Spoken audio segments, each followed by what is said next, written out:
کیا تم نے یہ سمجھ رکھا ہے کہ تم جنت میں داخل ہو جاؤ گے، حالانکہ ابھی تم پر وہ حالات گزرے ہی نہیں جو تمہارے اگلوں پر گزرے تھے۔ ان کو سختی اور تکلیف پہنچی اور وہ ہلا مارے گئے، یہاں تک کہ رسول اور ان کے ساتھ ایمان لانے والے پکار اٹھے کہ اللہ کی مدد کب آئے گی۔ یاد رکھو اللہ کی مدد قریب ہے۔ کس کو کہہ رہا ہے اللہ تعالیٰ؟ ام حسبتم، کیا تم نے یہ گمان رکھا ہے، تم یہ سوچتے ہو، تمہارا یہ نقطہ نظر ہے۔ شان نزول تو دیکھیں گے ہی، لیکن مجھے تو ایسے لگا کہ جیسے میرے رب نے مجھے پکارا، ام حسبتی، کیا تم نے یہ سوچا ہے کہ تم جنت میں چلی جاؤ گی، حالانکہ ابھی تم پہ وہ آزمائشیں آئیں ہی نہیں جو کہ تم سے پہلے والوں پہ آئی تھیں۔ تفسیر ابن عباس کے صفحہ نمبر 127 پہ آتا ہے، عبدالرزاق، معمر، قتادہ، ان سب کی روایت سے کہ یہ آیت کریمہ غزوہ احزاب کے بارے میں نازل ہوئی کہ اس دن اللہ کے نبی صلی اللہ علیہ وسلم کو بہت سخت حالات کا سامنا کرنا پڑا اور بہت پریشان کن حالات تھے۔ قرآن پاک میں اس کے بارے میں یہ بھی آتا ہے کہ اس دن کلیجے حلق کو پہنچ گئے تھے، لیکن حقیقت یہ ہے کہ یہ ہر اس انسان کے نام ایک پیغام ہے اپنے رب کا کہ جو جنت میں جانے کا خواہش مند ہے۔ جنت کی قیمت انسان کی تمنائیں، جنت کی قیمت انسان کا اپنا وجود۔ ہم میں سے کون ہے جو جنت میں جانے کا تمنا کرنے والا نہیں؟ ہر ایک جنت کا متمنی دکھتا ہے۔ ہم سب بھی جنت پانے کی کوشش میں کئی کام کرتے ہیں، لیکن آج یہاں اللہ سبحانہ تعالیٰ ہمیں وہ راستہ بتاتے ہیں، وہ ہائی وے، وہ روڈ کہ جو جنت پہ جاتی ہے۔ کہیں بھی جانا ہوتا ہے تو وہاں کا راستہ پوچھتے ہیں نا، قیمت پوچھتے ہیں، کتنی دیر لگے گی، کتنے کا ٹکٹ ہوگا، پھر ہم پوچھتے ہیں کہ کتنی دیر میں پہنچیں گے، ڈیوریشن، پھر ہم پوچھتے ہیں کہ اچھا راستے میں کچھ سنیکس ملیں گے، پھر ہم پوچھتے ہیں کہ اچھا یہ بتاؤ کہ سیٹ کیسی ہوگی۔ سوچئے ذرا اپنی کوئی ایک فلائٹ جو آپ نے بک کروانی ہوتی ہے، سفر دور کا ہو، اہم ہو تو وقت سے پہلے بکنگ ہوتی ہے۔ کوشش کی جاتی ہے کہ کم پیسوں میں زیادہ اچھا ٹکٹ مل جائے، پھر جانے سے پہلے تیاری ہوتی ہے، پھر سفر کے دوران انسان ان تمام رولز اینڈ ریگولیشنز کو فالو کرتا ہے جو اس کو دیے جاتے ہیں۔ وہ بائی روڈ بھی ہو سکتا ہے اور وہ بائی ایئر بھی ہو سکتا ہے اور وہ بائی اوشن بھی ہو سکتا ہے۔ مختلف انسانوں کے ساتھ مختلف معاملے آتے ہیں، لیکن بالآخر ان تمام مراحل سے گزرتا ہوا انسان اپنی منزل کو پا لیتا ہے۔ اسی طرح یہ کہ دنیا میں آنے والا ہر انسان اپنی منزل متعین کر کے آتا ہے، اور وہ منزل کون سی ہے؟ ہمارا آبائی گھر، ہمارے باپ اور ہماری ماں آدم اور حوا کی چھوڑی ہوئی جنت، وہاں سے نکالے گئے تھے نا، پیچھے آپ پڑھ چکے۔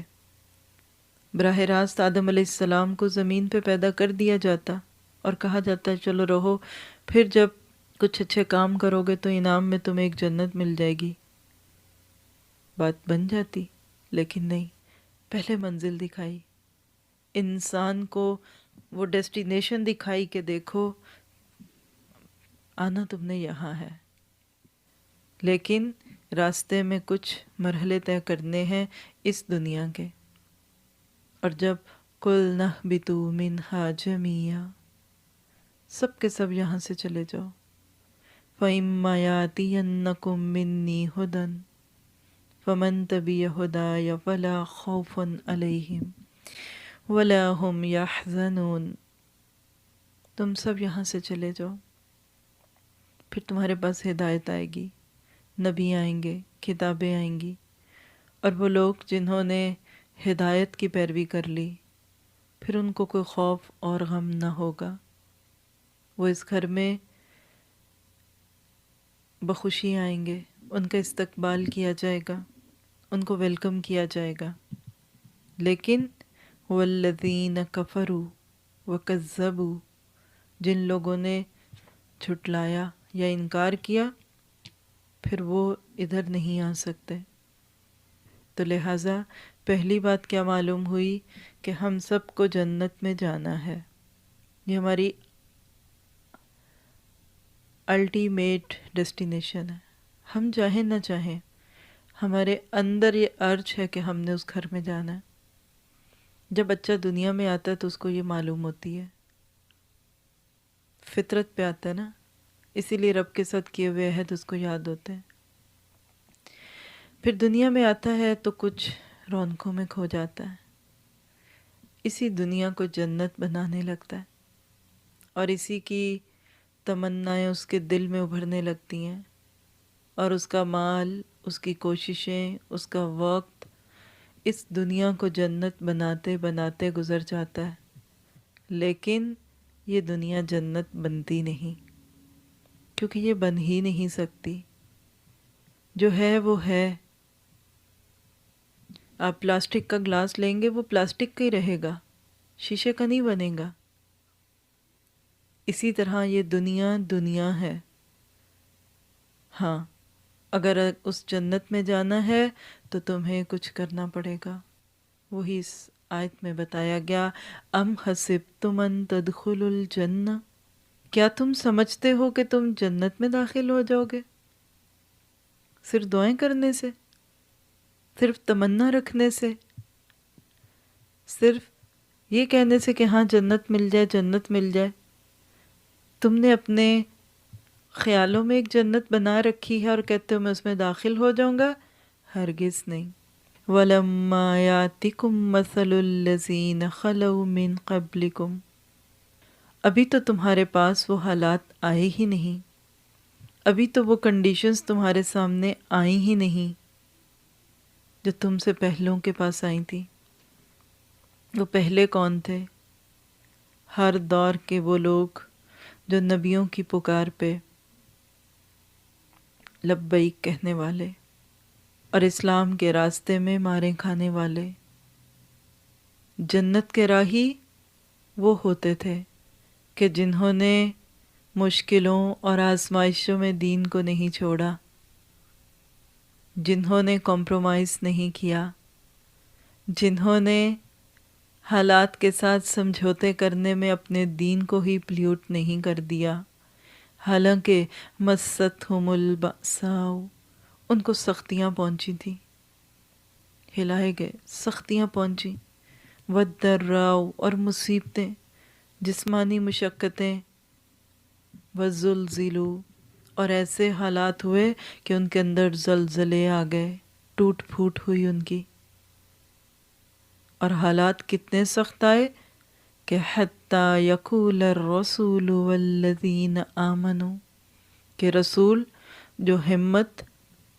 میں بہت زیادہ ہوتے ہیں، استقامت کے پہاڑ ہوتے ہیں، جن کی نگاہیں ہمیشہ روشن پہلو دیکھتی ہیں، جو رب کی رحمت سے کبھی مایوس نہیں ہوتے، اور ان کے ساتھ رہنے والے وہ بھی کچھ کم نہیں ہوتے، لیکن وہ حالات ہی کچھ ایسے تھے کہ انہوں نے بھی پکار لگائی کہ اللہ مدد کب آئے گی، کب تک اور ہم یہ درد سہیں گے، کب تک ہم یہ مشکلات پائیں گے۔ پھر اتنی مشکلوں کے بعد، پھر اتنی سختیوں اور مصیبتوں کے بعد ان کو کہہ دو کہ الا ان نصر اللہ قریب، امید رکھو، تسلی رکھو کہ اللہ کی مدد بڑی قریب ہے، وہ دور نہیں ہے۔ لیکن اس کے لیے تمہارا امتحان ہوگا۔ اللہ تعالیٰ تمہیں تمہاری جنت دے گا، لیکن پہلے دیکھ تو لے کہ تم اس کے ڈیزرو کرتے بھی ہو کہ نہیں۔ تم دیکھو تو صحیح کہ تم مانگ کیا رہے ہو، اور تم دیکھو تو صحیح کہ تم دے کیا رہے ہو۔ تو جنت کا راستہ زندگی کے نقشے کو بدلنے کا راستہ ہے۔ جنت کا راستہ اپنی شخصیت کو بدلنے کا راستہ ہے۔ جنت کا راستہ مشکلات کو برداشت کرنے کا راستہ ہے۔ جنت کا راستہ تنگی اور مصیبت میں صبر کرنے کا راستہ ہے۔ جنت کا راستہ آزمائشوں اور امتحان کے بعد اللہ تعالیٰ کے لیے یکسو اور خالص ہونے کا راستہ ہے۔ تم سمجھتے تھے آزمائش اور امتحان کے بغیر جنت مل جائے گی؟ تم نے تو ابھی اس کی قیمت ہی نہیں دی۔ تم نے تو ابھی اس کی بولی لگائی ہے۔ ابھی تم نے تو اس کے لیے وہ چیز قبول کی ہی نہیں جو اصل میں کرنی تھی۔ سورۃ عنکبوت آیت نمبر 2 اور 3 میں اسی سے ملتی ہوئی بات بہت ہی خوبصورت لفظوں میں اللہ تعالیٰ نے بیان فرمائی، احسب الناس ان یترکوا، کیا لوگوں نے یہ سمجھ رکھا ہے؟ سوچئے کس کو کہہ رہا ہے اللہ تعالیٰ؟ میں تو نہیں ان لوگوں میں۔ کیا لوگوں نے یہ سمجھ رکھا ہے کہ وہ بس اتنا کہنے پر چھوڑ دیے جائیں گے؟ ان یقولوا آمنا، کہ ہم ایمان لائے، بس ان کا کلمہ لا الہ الا اللہ پڑھنا ان کو بچا لے گا؟ وہم لا یفتنون، اور کیا وہ آزمائے نہ جائیں گے؟ کیا ان کی آزمائش نہیں ہوگی؟ حالانکہ وَلَقَدْ فَتَنَّا الَّذِينَ مِن قَبْلِهِمْ، ہم نے تو ان سے پہلے لوگوں کی بھی آزمائش کی تھی۔ فَلَيَعْلَمَنَّ اللَّهُ الَّذِينَ صَدَقُوا،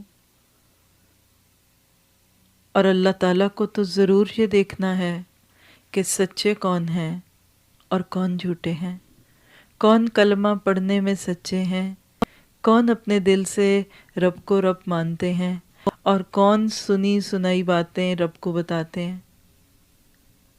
اللہ تو دیکھنا چاہتا ہے۔ دنیا میں ہر انسان دوسرے کی آزمائش کرتا ہے۔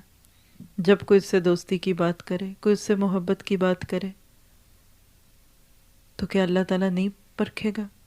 دنیا میں گھر لینا ہو تو کتنے مرحلے، کتنے ایگریمنٹس۔ آپ نے کسی ملک کا ویزا لینا ہو تو وہ پوچھتے ہیں کہ آپ کے پاس اتنی منی ہے۔ کوئی میرے سے شیئر کر رہا تھا کہ کسی ملک کا ویزا لینا ہو تو ان کو شو کرنا پڑتا ہے کہ ہمارے پاس اتنی منی ہے، ہمارے اتنے ایسٹس ہیں، ہم تمہارے ملک میں آ کے اتنے تھاؤزنڈز انویسٹ کریں گے۔ پھر وہ آپ کو اپنے ملک میں صرف انٹر ہونے کی اجازت دیتے ہیں۔ پھر وہاں جا کے آپ فائل کرتے ہیں کہ اب ہمیں یہاں رہنے کی اجازت بھی دے دو۔ حالانکہ زمین اللہ کی، دنیا کی، لیکن کیسے معاملات چلتے ہیں۔ کوئی آپ کو آنے نہیں دیتا اپنے ملک میں۔ وہ لوگ جو ویزے کی مشکلات میں پڑتے ہیں ان کو اس بات کی اچھی طرح سمجھ آ رہی ہوگی۔ کوئی کہ اچھا پیچھے ہٹو، تمہیں کیا، تم نے کہاں سے لیا یہ ملک، میرے اللہ کی زمین ہے، میں آ جاؤں۔ آنے دیتا ہے کوئی آپ کو؟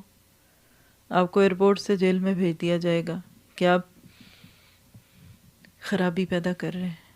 تو کیا رب کی جنت ایسی ہے کہ اس کی کوئی قیمت نہیں؟ کیا رب کا گھر وہ ہے کہ جہاں جس کا دل چاہا جیسے مرضی چلا جائے، بغیر پوچھے بغیر بتائے؟ لیکن معذرت کے ساتھ ہم میں سے آج اکثر لوگ یہی سوچے بیٹھے ہیں، دھونس کے ساتھ چلے جائیں گے، دھاندلی کے ساتھ چلے جائیں گے، چیٹنگ کر کے چلے جائیں